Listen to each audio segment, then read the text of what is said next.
একবারে সবচেয়ে নির্ভেজাল, একা একা কোরবানি দিবেন।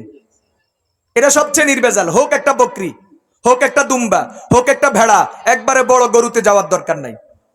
হ্যাঁ, যদি শরিক নিতে চান কোনো অসুবিধা নাই, শরিক নিতে পারবেন।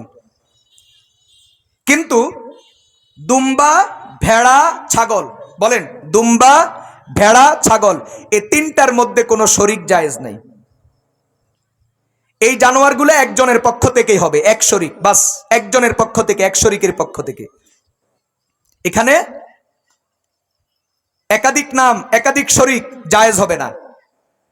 আর বাকি গরু, মহিষ, উট, এই তিন জানোয়ারের মধ্যে সর্বোচ্চ সাত নাম পর্যন্ত, 7 শরিক পর্যন্ত, 7 জনের পক্ষ থেকে কোরবানি আদায় করা যাবে, অসুবিধা নাই। তবে শরিক নিবেন কাকে? যার রোজগার হালাল আপনার জানা আছে, এরে নিবেন। শরিক কাকে নিবেন? যার রোজগার কি বলেন? হালাল, তাকে শরিক করবেন। অথবা যার রোজগার হালাল হারামে মিশ্রিত, তবে সে আপনাকে এই নিশ্চয়তা দেয়, ভাই আমার রোজগারে যদিও কিছু ঝামেলা আছে, তবে এটা নিশ্চিত আমি কিন্তু কোরবানি হালাল পয়সা দিয়াই দিব, তাহলে এই ব্যক্তিকেও নিতে পারবেন। কিন্তু যেই ব্যক্তির রোজগার আগাগোড়া হারাম, অথবা যেই ব্যক্তির রোজগার হারাম হালালে মিশ্রিত, সে আপনাকে এই গ্যারান্টি দিতে পারে না যে সে হালাল পয়সা থেকে আপনার সাথে কোরবানিতে শরিক হবে, এমন ব্যক্তিকে কোরবানিতে নেওয়া জায়েজ হবে না। যদি এমন একজনকেও যদি কোরবানিতে শরিক করেন, বাকি 6 জন কারো কোরবানি হবে না। বুঝাইতে পারলাম? বুঝতেছেন কথা? এগুলা মাসআলা ভালো করে শুনেন। এক একটা মাসআলা আমল করতে পারেন আর না পারেন, শুধু শোনার কারণে 1000 রাকাত নফল নামাজের সওয়াব। প্রিয় ভাইয়েরা আমার, এখন আসেন, আমাদের দেশে এরকম কিছু মানুষ আছে যাদের উপর কোরবানি কি নয়, ওয়াজিব নয়। আসেনি এরকম মানুষ? তো এরা করে কি? 2-3 ভাই মিল্লা 1 শরিকের টাকা জোগাড় করেনি? এক ভাই 5000, আরেক ভাই 5000, আরেক ভাই 5000, তো 3 ভাই মিলি 15000। তো 15000 দিয়া ওই কি করে, গরুর মধ্যে 1 শরিক নেয়, পরে 1 শরিকের গোশত 3 ভাই ভাগ করে নেয়।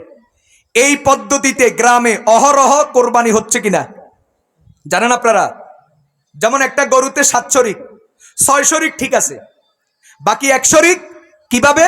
ওই 3-4 ভাই মিলে। কথা বুঝতেছেন? বিষয়টা একটু পরিষ্কার হোক। 6 শরিক কি ঠিক আছে, 6 শরিক 6 নাম, 6 জনের পক্ষ থেকে, বাকি 1 শরিক পুরানা। 3-4 ভাই মিলে, ওরা গরিব, কোরবানি দেওয়ার সামর্থ্য নাই, কোরবানি কারো উপর ওয়াজিব না, কিন্তু তাদের একটু গোশত খাইতে মনে চায়, কোরবানি দিতে মনে চায়, তো কি করে? 3-4 ভাই মিলে কিছু কিছু টাকা দিয়া এরপরে কি করে, 1 শরিক নেয়, 1 শরিক কোরবানি ওদের সাথে দেয়। এরপরে গোশত কি করে, 3-4 ভাইয়ে ভাগ করে নেয়। এই পদ্ধতিতে কোরবানি দিলে কোরবানি আদায় হবে কিনা? এটা কোরবানির সহি সুরত নয়, এই পদ্ধতিতে কোরবানি দিলে হবে না। তো কি করতে হবে? প্রথম কথা হলো, যেটা আপনাকে বলা দরকার, সেটা হলো শরীয়তে এরকম বহু আমল আছে, যে আমল ফরজ, যে আমল ওয়াজিব, যে আমল করতে কোনো টাকা খরচ হয় না, কিন্তু আপনি ওই আমলগুলো করেন না, অহরহ লঙ্ঘন করেন। তো কোরবানি ওয়াজিব, তাও কার উপর? যার সামর্থ্য আছে। আপনার সামর্থ্য নাই, আপনি কেন খামাখা কোরবানি নিয়ে টানাটানি করতে যাবেন? এটা হলো প্রথম কথা। বুঝা গেল এখানে আল্লাহর সন্তুষ্টির জন্য না, আল্লাহর জন্য না, বরং এটা আপনার মনের কামনা বাসনা পূরণ করা আর একটু গরুর গোশত খাওয়ার জন্য। আর গোশত খাওয়ার নিয়তে কোরবানি দিলে কোরবানি হয় না। আচ্ছা, তথাপিও আপনি যদি কোরবানি এভাবে দিতে চান, তাহলে করবেন কি?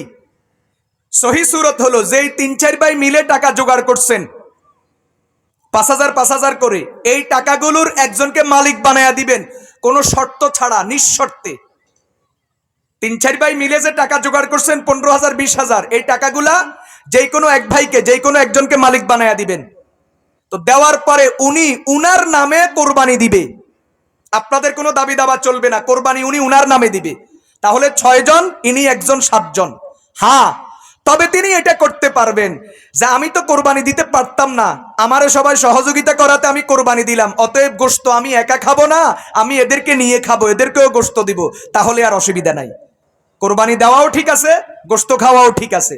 কিন্তু যদি শর্ত করেন যে আমরা তোমারে কোরবানির টাকা দিমু, কোরবানি তুমি তোমার নামে দিবা, তবে আঙ্গুরে গোশতের ভাগ দিবা, যদি আগে এরকম বোঝাপড়া আর শর্ত করা হয় তাহলেও হবে না, শর্ত করা যাবে না। আপনি এমনি টাকা ওরে দিয়া দেন, ভাই আপনি কোরবানি দেন।